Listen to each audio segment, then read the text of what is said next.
آج کل مدارس میں بھی پرائمری شعبہ جات کا چلن شروع ہو گیا ہے۔ تقریباً اس وقت 70% سے زیادہ مدارس میں شعبہ حفظ و ناظرہ کے ساتھ ساتھ پرائمری یا جونیئر ہائی اسکول اور بعض جگہ تو ماشاءاللہ 10ویں کلاس یعنی ہائی اسکول تک یہ سلسلہ شروع کر دیا گیا ہے۔ در حقیقت یہ وقت کا تقاضا بھی ہے اور ایسا ہونا چاہیے بھی تھا، کیونکہ یہ بات سبھی کے مشاہدے میں ہے کہ موجودہ زمانے میں امت مسلمہ کی 98% نسل کالجوں، سینٹ میری وغیرہ میں زیر تعلیم ہے۔ ظاہر ہے کہ ہر جگہ بالخصوص ہندوستان و دیگر ممالک میں انگریزی، ہندی وغیرہ زبانوں کا اردو عربی زبان کے مقابلے میں زیادہ چلن ہوتا جا رہا ہے۔ اس وجہ سے وقت کا تقاضا ہے کہ مسلمان قوم اس زبان کو بھی اپنی مذہبی تعلیم کے ساتھ اسلامی ماحول میں اس قدر سیکھیں کہ ہر محکمے میں جہاں ایک طرف برادران وطن کے افراد ہوں، وہیں دوسری طرف یہ اسلامی ماحول میں تعلیم یافتہ، حقیقی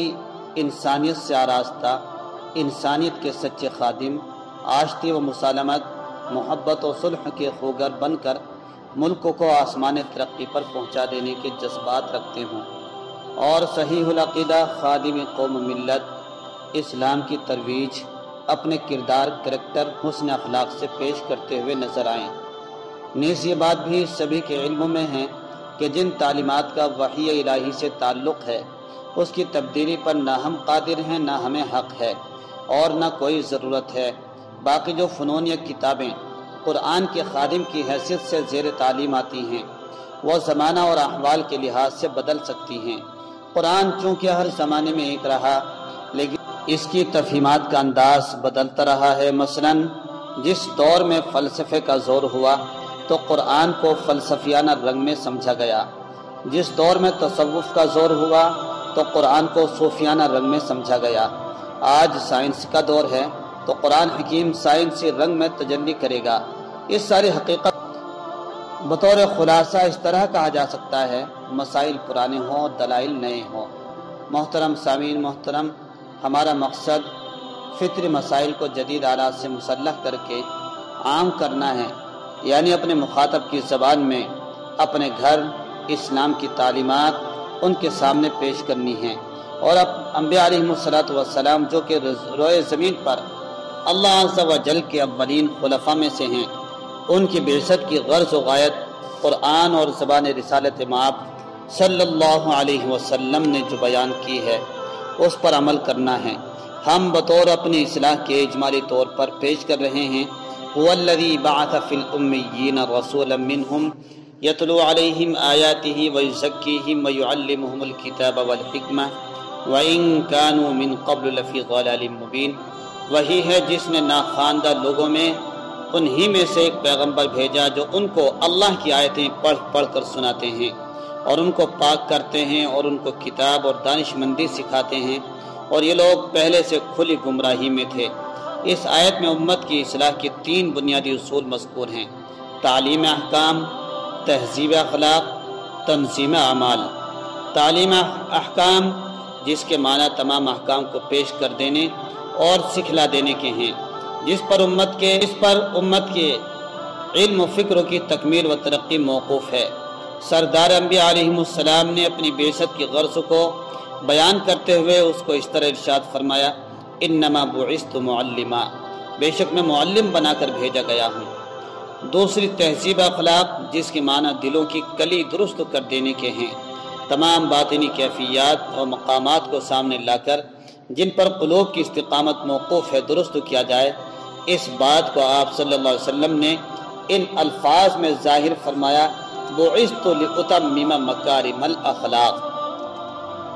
کہ میں بھیجا ہی اس لیے گیا ہوں کہ اعلیٰ ترین اخلاق کی تکمیل کر دوں۔ تیسری چیز جو آیت کریمہ میں بیان کی گئی وہ تھی تنظیم اعمال، جس کے معنی ایک تفسیر کے مطابق شارع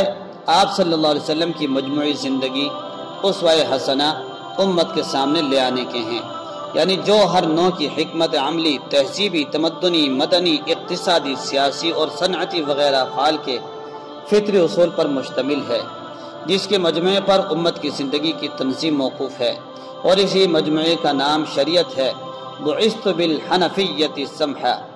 میں بھیجا گیا ہوں سیدھی سہل روشن اور رعایتوں پر مشتمل شریعت دے کر۔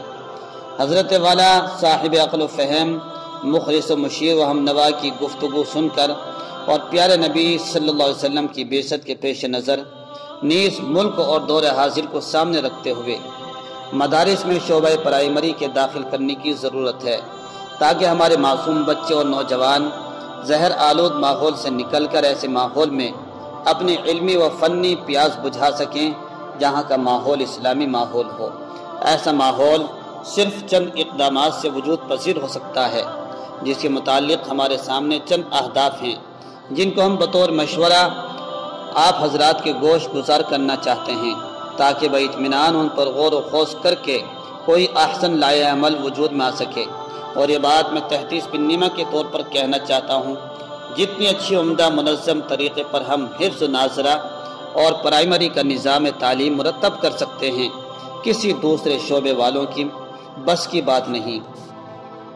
اب میں بات زیادہ لمبی نہ کر کر اس مضمون یہی ختم کرتے ہوئے میں گزارش کروں گا کہ ہم اسی طرح کے مضامین اب روزانہ یا وقتاً فوقتاً آپ کے گوش گزار کریں گے، جس کے اندر نظام تعلیم کے تعلق سے کہ کن بنیادی اقدام کی وجہ سے پرائمری کا بھی نظام احسن طریقے سے چلا سکتے ہیں اور کیا نظام تعلیم ہو۔ دوستو، آپ سے گزارش ہے کہ ہمارے ساتھ جڑے رہیں۔ ہم نے ارادہ کیا ہے ہم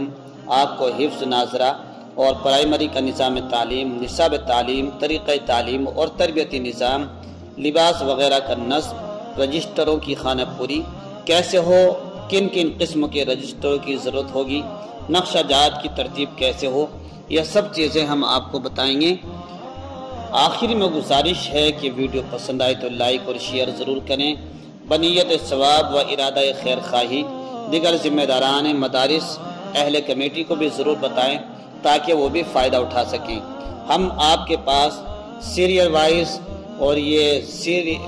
سیریز شروع کرنے جا رہے ہیں۔ یہ پہلے سیریز کی یہ پہلی ویڈیو جو آپ حضرات کے گوش گزار ہے۔ آپ حضرات کے دل میں کوئی سوال ہو تو اس کو اس ویڈیو کے ڈسکرپشن میں لکھ دیں، انشاءاللہ مجلس تعلیمی کے ذریعے سے اس کو حل کرنے کی کوشش کی جائے گی۔ پھر ملیں گے کل ایک نئی اور اچھی ویڈیو کے ساتھ، تب تک کے لیے الوداع۔